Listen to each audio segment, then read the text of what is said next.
keeping a distance from the delirium of the Count. Minutes felt like hours. Just give us the damn result, I kept thinking. It was at that point of total exasperation when I finally saw a familiar face approaching. It was one of my closest comrades and confidants, Fareed Hussein. You've won, Fareed exclaimed, embracing me with a bear-like hug.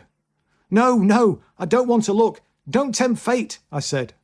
Look at the votes piling up. You've done it, he insisted. To be elected to serve my hometown was one of the proudest moments of my entire political life. There we were, in the small hours of a spring day, marching to the local Labour club, where I belted out the words to the Red Flag hymn. We defied predictions of local hacks and had bucked the national trend, and I was soon to be heading down to the House of Commons. In the following days, I spoke to many grassroots activists and trade unionists who were hoping that the Labour Party could be reimagined under a new leader.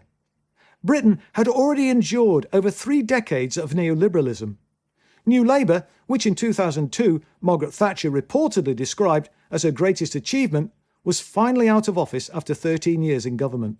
It was replaced by a Tory Lib Dem coalition government that inflicted a new era of austerity on the country, underpinned by a deepened commitment to the same failed economic ideology of the previous decades. Those 3 decades had seen an exponential rise in inequality and a public policy regime that had essentially implemented socialism for the rich and crumbs from the table for the rest. The government found at least £500 billion to bail out the banks in 2008. But the British people who'd been immiserated never received a bailout. When I arrived in the Palace of Westminster on the 10th of May 2010, it felt intimidating. I was in an unfamiliar environment with its antiquated conventions and its archaic parlance, which sets it apart from the people whom it's supposed to represent. But I was determined not to be overawed by the place, and so I applied to make my maiden speech, the first speech given by a newly elected MP, on the first sitting of the new Parliament. I recall being in the Commons chamber, feeling incredibly nervous. I was mindful of the great orators that had graced the green benches before me, and I had an enormous sense of self-doubt. It was a classic case of imposter syndrome. I felt like a fish out of water. I was also self-conscious about the convention of having to stand up at the end of every speech to catch the speaker's eye, indicating that I wanted to participate in the debate. I knew that all my friends and family would be watching on TV, so the pressure was on. When I was eventually called, a relief came over me. The debate under consideration was the coalition government's first Queen's speech setting out their policy programme, so I had plenty to speak about. I talked about poverty, inequality, climate change, local government, and the previous Labour government's record. I was complimentary about some of New Labour's achievements, an indication of my naivety at the time in not fully recognising how much of an establishment tool it had been. I also expressed my concern that the coalition plans would take us back into a period in which people are forced into poverty pay and make local authorities cut services to deflect attention away from the coalition government's proposals.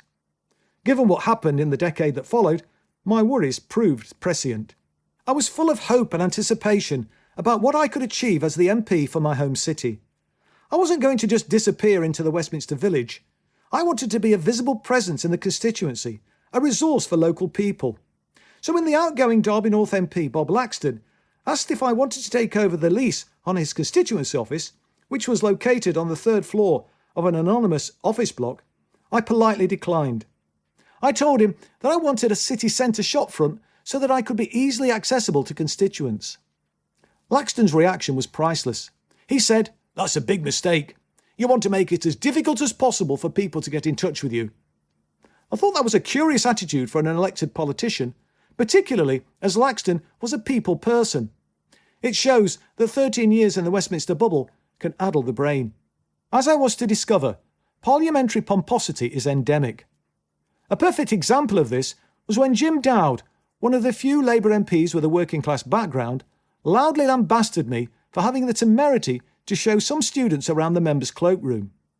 Dowd came in afterwards and started yelling at the top of his voice that strangers were not allowed to enter what he seemed to consider an inner sanctum. Dowd wanted access restricted to parliamentary plonkers like him. Just to reinforce the point, he complained to the House authorities, who then installed a bigger sign.